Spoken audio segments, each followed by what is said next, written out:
अल्हम्दुलिल्लाहि रब्बिल आलमीन वस्सलातु वस्सलामु अला ख़ातमिन नबिय्यीन। हम होम रिबन को एक्सप्लोर कर रहे थे और अब तक हम क्लिपबोर्ड ग्रुप को डिटेल के साथ डिस्कस कर चुके हैं। आज हम होम रिबन के सेकंड ग्रुप यानी फ़ॉन्ट ग्रुप को डिटेल के साथ एक्सप्लोर करेंगे और आज के लेसन में हम ये टॉपिक्स कवर करेंगे। Font families and font names, bold, italic and underline, strike through, subscript and superscript, text effects, text highlight color, font color, increase and decrease font size and change case. So let's start now. अभी मेरे पास वही document open है जिस पर हम शुरू से working कर रहे हैं। प्रीवियस लेसन के अंदर भी हमने इसी पर वर्किंग की थी और हम अब इसी को आगे लेकर चलेंगे। होम रिबन के सेकंड ग्रुप फ़ॉन्ट ग्रुप को आज हम डिटेल के साथ एक्सप्लोर करेंगे। सबसे पहले हम जिस डॉक्यूमेंट पर वर्किंग कर रहे थे उस डॉक्यूमेंट को हमने ओपन किया और इसमें जिस टेक्स्ट पर हमने फ़ॉन्ट फैमिलीज़ अप्लाई करनी है उसको हमने सिलेक्ट किया। फ़ॉन्ट ग्रुप के अंदर फ़ॉन्ट फैमिलीज़ का ऑप्शन शो हो रहा है। मीन्स आपके पास different kind of fonts available होते हैं। आप इनमें से जो फ़ॉन्ट भी अपने टेक्स्ट पर अप्लाई करना चाहते हैं तो आप वो फ़ॉन्ट अप्लाई कर सकते हैं। बट ये याद रखिएगा कि बाज़ ऐसे फ़ॉन्ट्स होते हैं जो किसी स्पेसिफ़िक लैंग्वेज से रिलेटेड होते हैं। जैसे यहाँ पर मेरे पास कुछ उर्दू फ़ॉन्ट्स भी इंस्टॉल हैं और कुछ अरबी के फ़ॉन्ट्स भी इंस्टॉल हैं कि अगर मैं अरबिक टेक्स्ट यूज़ करता हूँ तो उसके लिए फ़ॉन्ट भी अरबी ही यूज़ करूँगा। तो इस तरह हमारी टेक्स्ट की प्रेजेंटेशन और बढ़ जाती है। बाय डिफ़ॉल्ट इंग्लिश की बहुत सारी फ़ॉन्ट फैमिलीज़ हमारे सामने मौजूद होती हैं। आप कोई भी फ़ॉन्ट यूज़ कर सकते हैं अपने टेक्स्ट को मज़ीद अच्छा और ब्यूटीफाई करने के लिए। फॉर एग्ज़ाम्पल यहाँ पर मेरे पास ये एक टेक्स्ट मौजूद है। मैं इसको अपने इस स्पेसिफ़िक सिलेक्टेड टेक्स्ट पर अप्लाई करता हूँ तो देखें हमारा ये वाला जो फ़ॉन्ट है ये इस टेक्स्ट पर अप्लाई हुआ और हम जब फर्दर अगले पैराग्राफ पर क्लिक करते हैं तो वहाँ पर बाय डिफ़ॉल्ट हमारा जो फ़ॉन्ट है वो कैलिबरी है। इसी तरह कुछ डिफरेंट ऑप्शंस भी हमारे पास मौजूद हैं जो इस पैराग्राफ को या इस टेक्स्ट को मज़ीद इन्हेंस करने के लिए यूज़ होते हैं। And one of them is bold option. हम टेक्स्ट को अगर बोल्ड करना चाहते हैं तो इस ऑप्शन को यूज़ कर सकते हैं। तो इस तरह हमारा जो टेक्स्ट है ये बोल्ड हो जाता है और अनबोल्ड करने के लिए दोबारा से इसी ऑप्शन पर क्लिक करते हैं तो हमारा टेक्स्ट जो बोल्ड किया था दोबारा से अनबोल्ड हो जाता है और इसके लिए शॉर्ट की यूज़ होती है कंट्रोल बी। इसी तरह हम अगर टेक्स्ट को इटैलिक करना चाहते हैं तो हम इस ऑप्शन को यूज़ कर सकते हैं और इसके लिए शॉर्ट की यूज़ होती है कंट्रोल आई।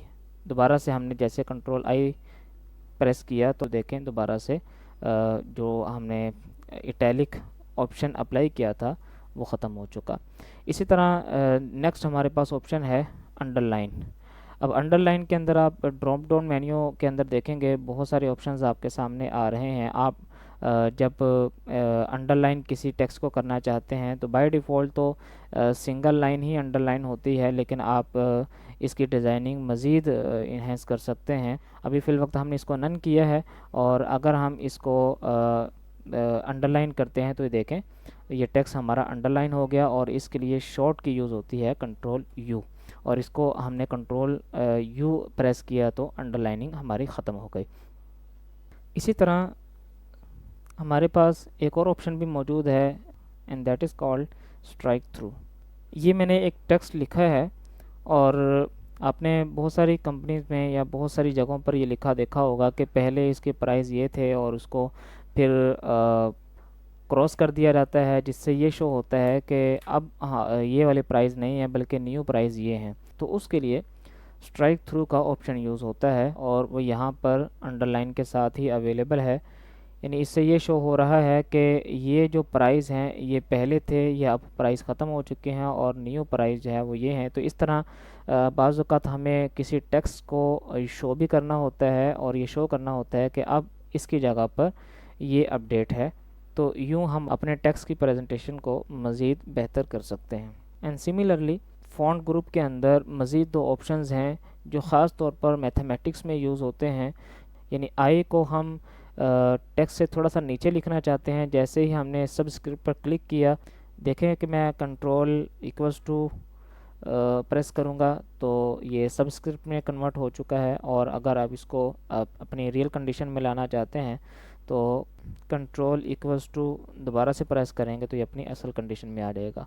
और बाज़ औक़ात हमें जो है वो सुपरस्क्रिप्ट की ज़रूरत पड़ती है, यानी एक किसी करैक्टर को हमें थोड़ा सा ऊपर करके दिखाना होता है, तो उसके लिए इसके साथ ही सुपरस्क्रिप्ट का ऑप्शन मौजूद है। जैसे हम यहाँ पर 2 लिखते हैं और 2 लिखने के बाद इस पर सुपरस्क्रिप्ट पर क्लिक करते हैं। जैसे यहाँ पर हमने अभी लिखा है y raise to the power 2, तो इसको 2 को हमने सुपरस्क्रिप्ट करके दिखाना होता है। तो देखें हमने इसको सुपरस्क्रिप्ट में तब्दील कर दिया। Similarly we have another option that is called text effects. बाज़ औक़ात हमें किसी टेक्स्ट पर इफ़ेक्ट्स लगाने होते हैं।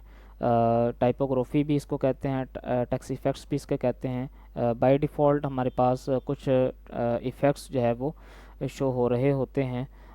हम कोई भी इफ़ेक्ट यहाँ पर यूज़ कर सकते हैं। जैसे मैं इस इफ़ेक्ट को यहाँ पर अप्लाई करता हूँ तो ये इफ़ेक्ट यहाँ पर देखें अप्लाई हो गया।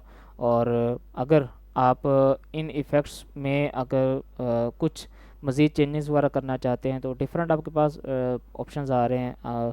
इसका जो ग्लो है वो आप थोड़ा सा कम या ज़्यादा करना चाहते हैं, या ग्लो का जो कलर है वो आप चेंज करना चाहते हैं, रिफ्लेक्शन में कुछ चेंजिंग चाहते हैं, या शेडोज़ वगैरह में कुछ चेंजेस वगैरह करना चाह रहे हैं। ये जो आपने इफ़ेक्ट यूज़ किया उसकी आउटलाइनिंग के अंदर कुछ कलर की तब्दीली वगैरह करना चाह रहे हैं तो डिफरेंट आपके पास ऑप्शंस मौजूद हैं। या फिर आप बाय डिफ़ॉल्ट जो इफ़ेक्ट है वो आप यूज़ करना चाहें तो टेक्स्ट पर आप कोई भी इफ़ेक्ट यूज़ कर सकते हैं।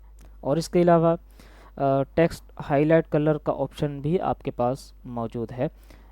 जैसे मैं इस टेक्स्ट को सिलेक्ट करता हूँ और यहाँ पर देखें आपके पास टेक्स्ट हाईलाइट कलर का ऑप्शन मौजूद है।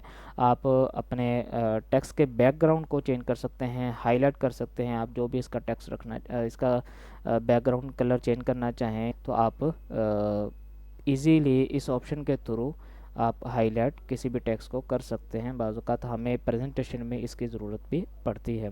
इसी तरह फ़ॉन्ट कलर का ऑप्शन भी हमारे पास मौजूद है। यानी एक तो है बैकग्राउंड कलर चेंज करना, तो उसके लिए टेक्स्ट हाईलाइट कलर का ऑप्शन मौजूद है। और इसी तरह फ़ॉन्ट कलर भी मौजूद है। आप जो भी फ़ॉन्ट अपने फ़ॉन्ट का कलर रखना चाहते हैं आप यहाँ पर फ़ॉन्ट का कलर रख सकते हैं। यहाँ पे सिलेक्शन का ऑप्शन भी मौजूद है, या फिर आप अपनी मर्ज़ी के हिसाब से भी अपने टेक्स्ट का जो कलर है वो क्रिएट करके इसको यूज़ कर सकते हैं। इसी तरह इंक्रीज़ और डिक्रीज़ फ़ॉन्ट साइज़ का ऑप्शन भी हमारे पास यहाँ पर मौजूद है। एक तो ड्रॉप डाउन मेन्यू बटन है जिसके थ्रू हम अपने टेक्स्ट को इंक्रीज़ या डिक्रीज़ कर सकते हैं। जैसे मैंने इस टेक्स्ट को सिलेक्ट किया और मैं अगर इस टेक्स्ट को मज़ीद इंक्रीज़ करना चाहता हूँ तो मैंने जैसे टेक्स्ट साइज़ 16 रखा। और इसके लिए ये दो ऑप्शंस भी इसके साथ ही हैं। इनके थ्रू भी आप टेक्स्ट का जो साइज़ है ये इंक्रीज़ या डिक्रीज़ कर सकते हैं। जैसे ही मैं ये जो छोटा ए लिखा हुआ है इस पर क्लिक करता हूँ तो ये टेक्स्ट देखें छोटा हो गया, और यहाँ पर भी इसकी जो वैल्यू है वो चेंज हो रही है। और जैसे ही मैं बड़े ए पर क्लिक करता हूँ, कैपिटल ए पर क्लिक करता हूँ, तो देखें इसका टेक्स्ट जो साइज़ है ये इंक्रीज़ हो रहा है। और इसके लिए शॉर्ट की भी यूज़ होती है। एम के साथ ही जो लेस दैन और ग्रेटर दैन के बटन्स हैं, आप कंट्रोल शिफ्ट अगर टेक्स्ट साइज़ छोटा करना चाहते हैं तो लेस दैन पर क्लिक करेंगे तो देखें हमारा जो टेक्स्ट साइज़ है ये डिक्रीज़ हो रहा है। और अगर आप ग्रेटर दैन वाले बटन पर क्लिक करते हैं, प्रेस करते हैं, तो आपका टेक्स्ट साइज़ जो है वो इंक्रीज़ हो रहा है और यहाँ पर भी वैल्यू चेंज हो रही है। और इसी तरह फ़ॉन्ट ग्रुप में एक और बहुत ही बेनिफिशियल ऑप्शन मौजूद है, that is called change case. जैसे मैंने ये पूरा पैराग्राफ सेलेक्ट किया और पैराग्राफ सेलेक्ट करने के बाद जब मैं चेंज केस के ऑप्शन पर आता हूँ तो यहाँ पर टोटल 5 ड्रॉप डाउन के अंदर ऑप्शंस आ रहे हैं। सबसे पहला जो ऑप्शन है ये सेंटेंस केस, यानी सेंटेंस इंग्लिश का जो होता है उसमें क्या होता है कि जब हम कोई पैराग्राफ लिखते हैं, कोई सेंटेंस लिखते हैं, तो उसमें उस सेंटेंस के पहले वर्ड का जो पहला करेक्टर होता है वो कैपिटल होता है। मैं इसको जैसे स्मॉल करता हूँ और इस पर क्लिक करता हूँ तो देखें पहला जो इसका वर्ड था, प्रीवियसली देखें कि यहाँ पर आई स्मॉल लेटर्स के अंदर था, और मैंने जैसे ही चेंज केस वाले ऑप्शन पर क्लिक किया तो पहला जो लेटर है वो कैपिटल लेटर्स में चेंज हो चुका है।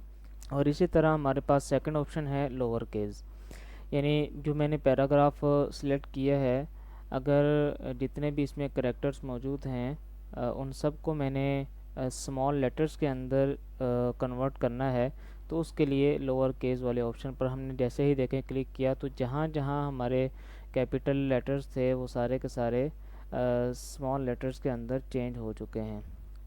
और इसी तरह हमारे पास अपर केस का ऑप्शन भी मौजूद है। हमारा जितना भी कंटेंट है, इसमें जितने भी लेटर्स अल्फ़ाबेट्स वगैरह यूज़ हुए वो सारे के सारे कैपिटल लेटर्स में चेंज हो चुके हैं। इसी तरह हमारे पास एक और ऑप्शन मौजूद है कैपिटलाइज ईच वर्ड, यानी जितने भी हमारे पास वर्ड्स मौजूद हैं इस पूरे पैराग्राफ के अंदर, हर वर्ड का पहला लेटर जो है वो कैपिटल हो जाएगा।